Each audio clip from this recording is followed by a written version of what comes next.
Welcome to Season 1 of Amplify Connect, the podcast presented by East Yard Enterprises.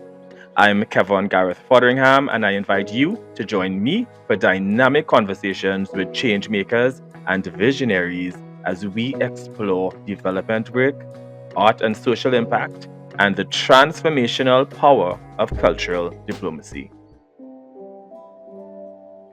Today, we are joined by Mr. Eli Levine, Assistant Public Affairs Officer at the U.S. Embassy, Port of Spain. The Public Affairs section is responsible for all media, educational, and cultural exchanges, American speaker programs, and other public issues in support of the Embassy's mission. Eli and his Public Affairs section colleagues facilitate Fulbright Exchange Programs, all international visitor programs, and U.S. speaker specialists for a myriad of local contacts. The office also supports a public American center, which is being used as the location for this podcast, from which a range of regular programs are open to the public. The core program themes are entrepreneurship, studying in the United States, technology and innovation, and filmmaking and the arts. It houses a collection of books on U.S. foreign policy, U.S. history, political science, African American history, literature, general business, and other social science and humanities fields. It is also well equipped with laptops and internet access. Let's get into today's episode.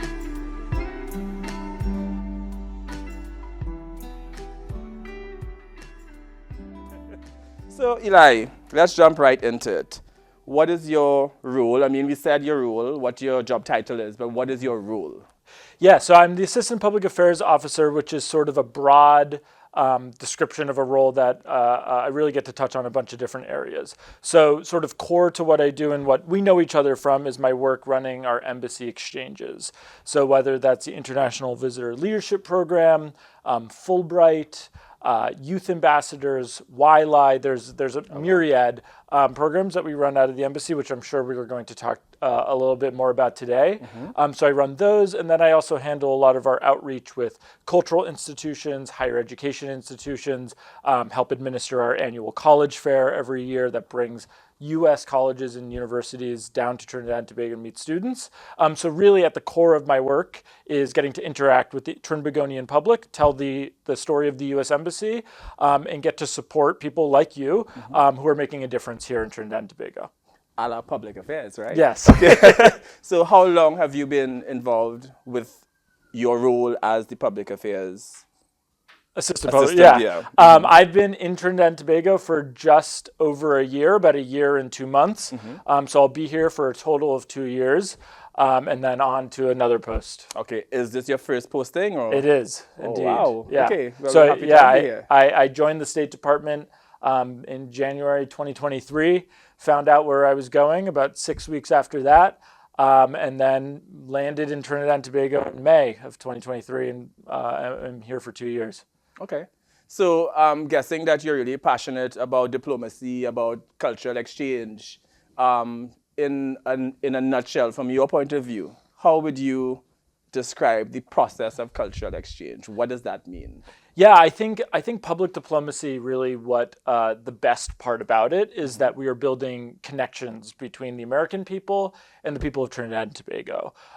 So much of the work that we do at the embassy can't really happen unless we understand each other. And so at the core of public diplomacy is telling the American story, but then also understanding and highlighting Trinbagonian voices that are central to society. And so really that is the core function of public diplomacy, is explaining our message, getting across and speaking to the Trinbagonian public, but then also really getting to understand and appreciate how Trinidad and Tobago society operates and highlighting the voices that are making a change here. And so I'm passionate about that because, I love getting out there and meeting people. Trinidad and Tobago is a remarkable first tour to have because literally every place you walk is incredible, like content and diversity of culture here. I never get bored traveling around the country and meeting people and learning about new things.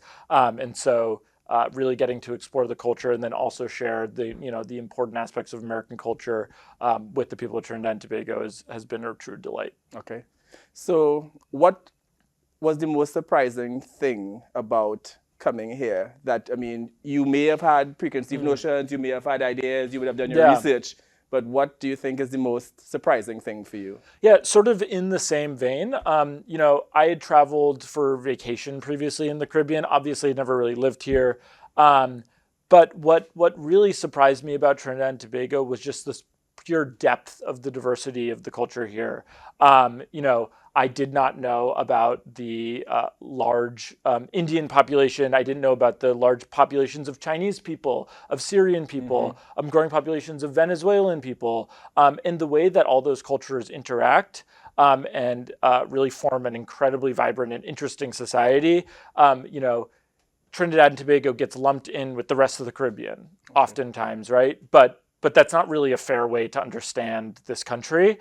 The way it exists and the different facets of society are so exceptionally unique to Trinidad and Tobago that it like completely threw me off when I got here. And people were like, "Oh, you're going to be eating a lot of curry," and I was like, Have you? "I don't." Yeah, I had a really good roti yesterday. I was just talking about it, but like just that sort of when I got here and people were like, we've got this dish that's doubles and it's chickpeas and curry. And I was like, I don't think so.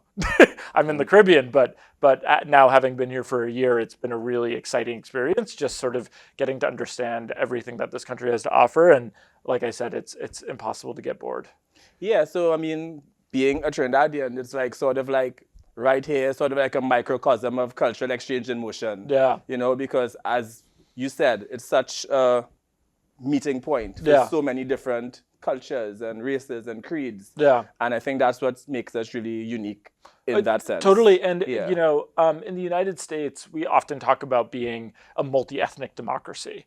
And, that sort of cliche of a melting pot. And I remember one of the first weeks I was here, some student that I was talking to was like, "Oh, it's such a cliche that Trinidad is a melting pot." And I was like, "No, that's our thing." And it was like, it sort of, I mean, I didn't really appreciate it wholly until I got here, that there are so many connections from, the ethnic diversity of these countries, of, all of these different backgrounds of people living together in one country and overcoming the challenges that are associated with that, but also honoring the power and real great advantages that come with that as well. And so seeing those connections has been especially powerful. Awesome. Yeah. Okay, so let's jump right into the exchange programs. Yeah. So for the viewers and listeners, I am an alumni myself, having been part of the IVLP, the International Visitor Leadership Program, in 2019. Okay. Yeah, it's been a while so far.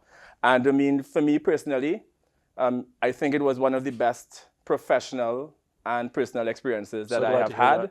And I've made so many connections. It's just a wonderful initiative. Yeah. So can you tell us a bit about each of these programs? Yes. A bit. Yeah. I mean, so one of the great things about this is we really have exchange programs that cater to really all different levels of society and, professional advancement, right? So we have the Youth Ambassadors Program, which is for high school age students, so students in secondary school who travel to the United States for a few weeks to learn about civic engagement and understanding how NGOs work. They go to Washington, they do simulations, they go out into the country, they get to meet with communities, do a homestay.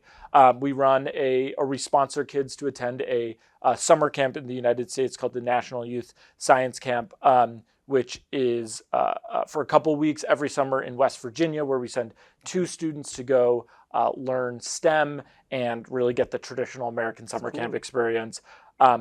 Graduating on from that, we have programs like Fulbright, which we send a number of students. We just had a group of students come in for their pre-departure orientation. So we're going to have a bunch of students traveled to the United States for fully funded graduate level programs. So we have students this year going to Florida, Colorado, Indiana, across the country to study things from music management to veterinary science to chemistry to like other things that I don't understand, but incredibly brilliant students.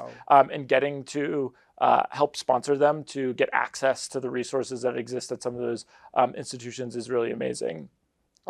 We also have Young Leaders of the Americas initiative, YLI, which is for really people a little bit older than Fulbright. So this is for individuals who have a business that is, maybe facing a challenge in one way or another.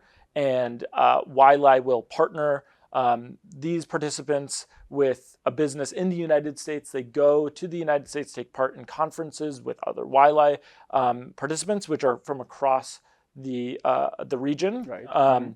And then they get embedded into a U.S. company, hopefully really that can teach them about how to address that business issue. And so that's a really powerful experience for some of our young professionals. IVLP, which is the International Visitor Leadership Program, is really our premier professional exchange. Every year we send a number of individuals from Trinidad and Tobago, from government, civil society, business communities, educators, to issue specific programs for 3 weeks in the United States. So we send people on programs related to running an NGO. We send them on programs about climate change and agriculture, on programs about diversifying university partnerships, about building transparency and accountability in government. So they really span across the policy spectrum, but the idea being, how can we help this individual accomplish their goals within their organization?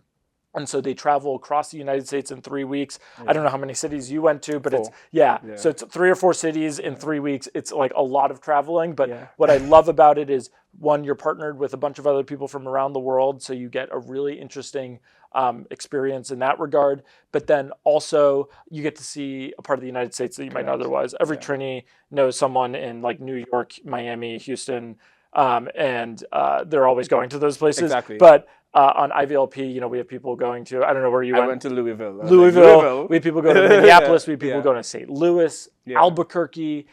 Incredibly interesting places that you might not otherwise get to see. And it sort of kind of breaks the mold of what you might understand is in America, and kind of can help you be more creative. And ultimately, the idea is that you go to the United States for these exchanges, you come back with relationships from people that you've met on the program, but also relationships with maybe organizations that you've interacted with, so that you can come back to Trinidad and foster collaboration between our two countries. So those are really our big ones. I'm sure there are a few others that are like drifting from my mind, but those are really the core exchanges that we're operating. Okay. Well, as I said, I mean, for me, it was a wonderful experience.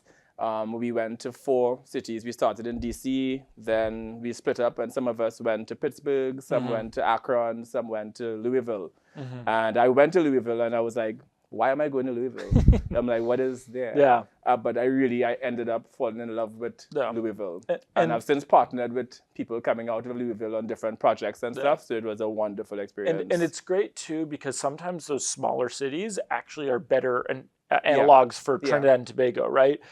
You can go to New York, but New York, like the island of Manhattan, has almost as many people living on it as live in Trinidad and Tobago. And so sometimes the solutions there are useful here, but sometimes they don't necessarily make sense, right? But a smaller city like Louisville, like Akron, like Pittsburgh is maybe even a little bit better. And so sometimes that's a really great aspect of it, because you get a comparison in the United States that really matches the stuff that you're dealing with in Trinidad and Tobago. I mean, having you explain that and say it in that way, it makes a lot of sense why I so resonated with there. Because we did DC, which I love, but I've been to DC several times. And we did LA.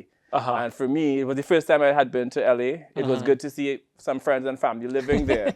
But I was just overwhelmed by the sheer scale of LA, the traffic, all of that. I'm like, get me out of here.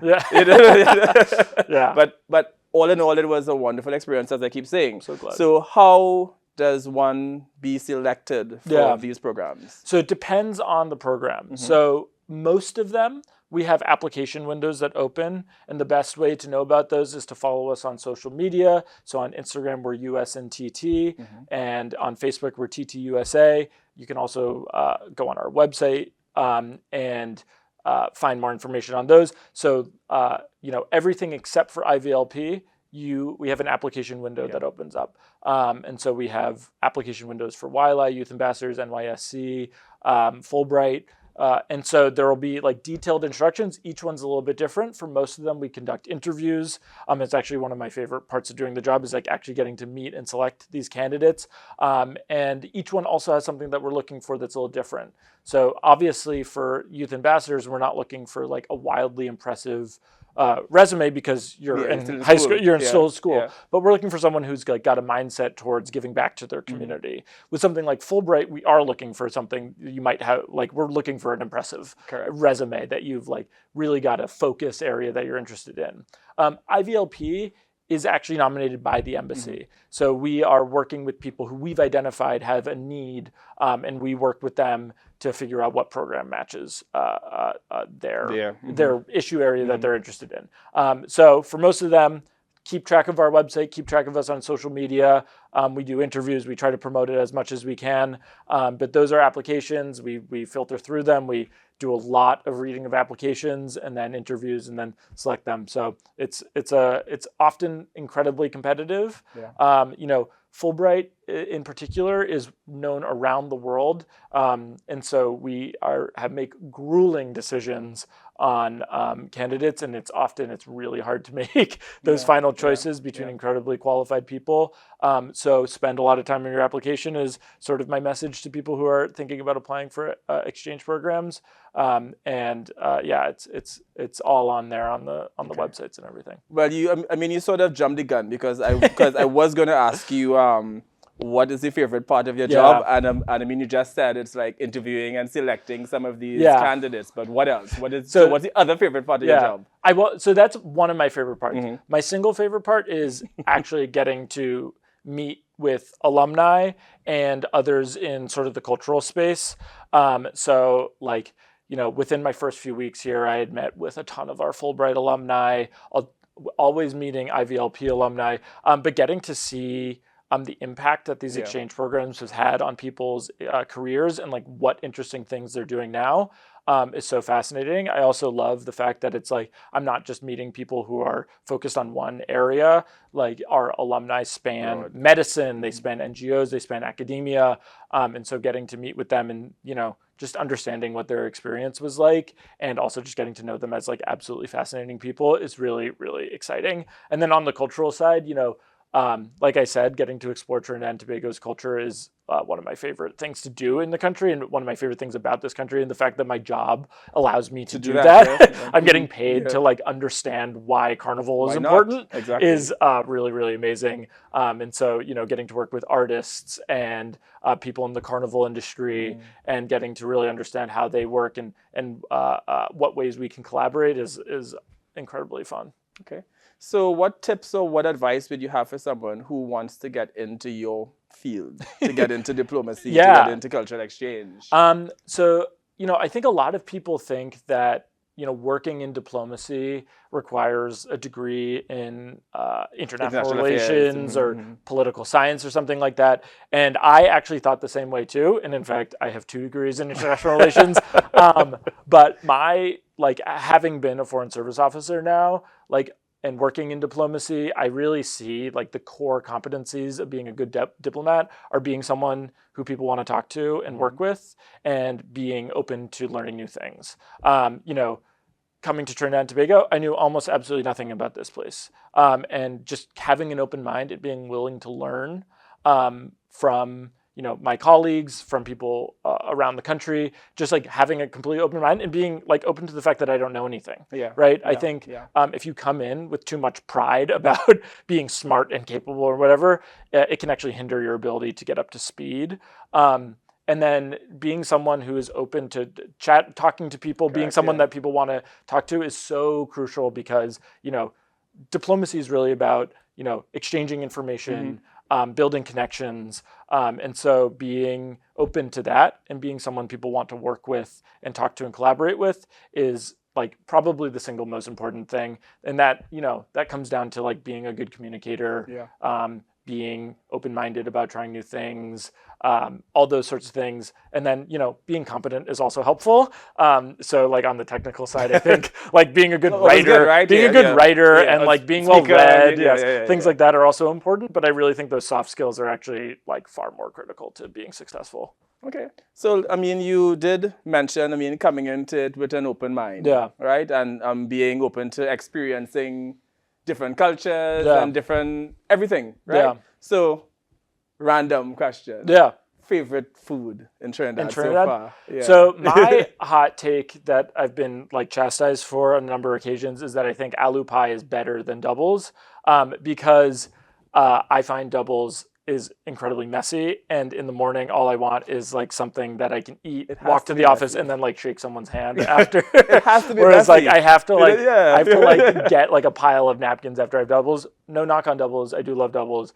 Yesterday it was July 4th and got to go up to Santa Cruz to the that roti shop that serves lobster roti.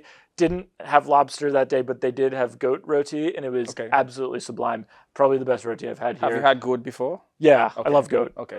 Yeah, the first time I had goat was at the Emancipation Market. I had like a styrofoam container with goat and callaloo just standing in the hot sun. I was like, this is amazing. There you go. So yeah, those are probably my favorites. When my parents came, we went to Maracas and got bacon shark, and I think my dad had like an out-of-body experience. He was like, this is the best sandwich I've ever had. But like I said, it's those are sort of like the classic dishes, but I like was totally surprised that you can go get gyro here. Yeah. And you can get really good Lebanese food, and you can get really good Chinese food. Sushi and everything. And it's just having those like authentic cuisines based in Trinidad that were like really surprising. That it's like, oh, I didn't realize there was a Syrian population here that was making gyro. So I love almost all the food here. Okay. Favorite place so far that you've visited? Favorite place in Trinidad? That is really tough. My favorite thing is on the weekends, I love to do morning walks around the savannah. Like early in the morning before it gets too hot, I'll go to one of the coconut guys, get a coconut, and just do like two laps or so around the savannah. And I find that just incredibly relaxing and beautiful. And particularly in the morning, it's a little bit quieter. There aren't like tons of people everywhere. And I just love watching like the way the sun hits the trees on the savannah is really amazing. Aside from that, like I do love like Las Cuevas. As long as there's no sandflies. Like Tobago, have you been? I've been to Tobago. Okay. I love Tobago too. Okay. I will say, like, I am much more of like a city guy. So I love being like in Port of Spain. Urban setting. I love the beaches in Tobago. I also love the beaches in Trinidad, and so. I love spending time in Port of Spain and then like taking a nice like day trip to Maracas or something like that. And so, yeah, those are probably my favorite. Have you experienced Carnival? Yes. How was that? The Carnival was like actually one of the greatest experiences. I started smiling. Yeah. I had two friends from the States come down and we did like absolutely everything. So we did Juve, we did Mas both days, did a bunch of the fetes. And like that, like Sunday to Tuesday was like, absolutely like one of the most incredible experiences. Were they able to actually keep up? Your friends, did they? Yeah, I was shocked. I told them, I literally texted them. I was like, because one of them is from Oregon, which is quite cold, and the other one's from DC, which is not as cold, but it was February. And I literally texted them before. I was like, you guys need to like find a sauna somewhere and sit there for like an hour a day, like 3 or 4 times a week before you get down here, because we're going to be walking 15 miles in the sun over like 3 days or whatever. And they were like, we'll be fine. And I was like, you're not going to be fine. And then they were fine. So they were able to keep up. And we did everything. They showed up and they were like, we'll do literally anything you tell us to do. I was like, okay, this is where we're going, whatever. And it was amazing. Well, kudos for them, because as I get older, I find it hard to keep up. So there's some things I can't just like to do Juve and then do Monday and Tuesday as well. I'm finding that to become more difficult for me. But I mean, the carnival spirit took me over. Did Juve. I did Soka Street the day before. Right. Slept for a couple hours, watched the Super Bowl. Slept for another couple hours, woke up, went to Juve, took a 1 hour nap, then got on the road until 8 p.m. And then by once you get through Monday, it's coasting. Tuesday's easy, because you get like a relatively good night's sleep. And then wake up like covered in paint that won't come off, but otherwise all in good spirits.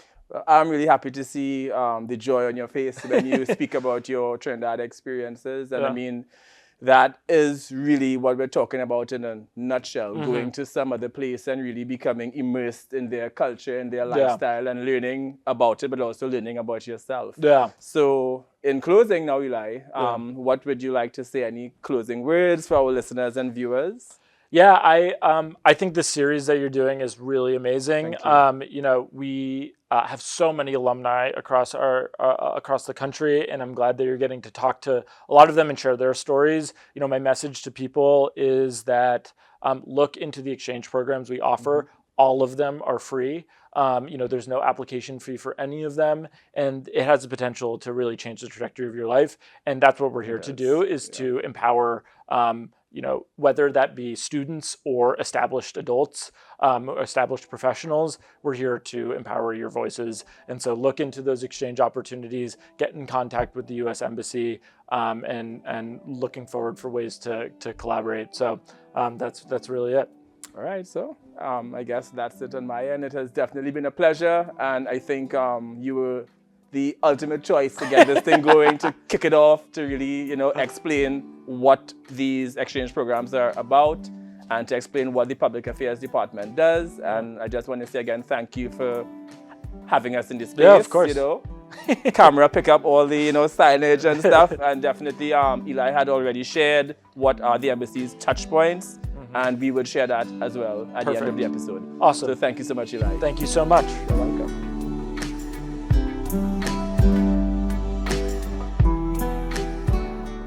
Thank you for viewing or listening to this episode of Amplify Connect, the podcast. I want to thank our production partner, RJ Live TT Productions, the team at East Yard Enterprises, and the U.S. Embassy Port of Spain for providing the use of the American Center for recording this episode. Be sure to subscribe, share, leave comments and ratings wherever you view or listen to our podcast. Welcome to our community.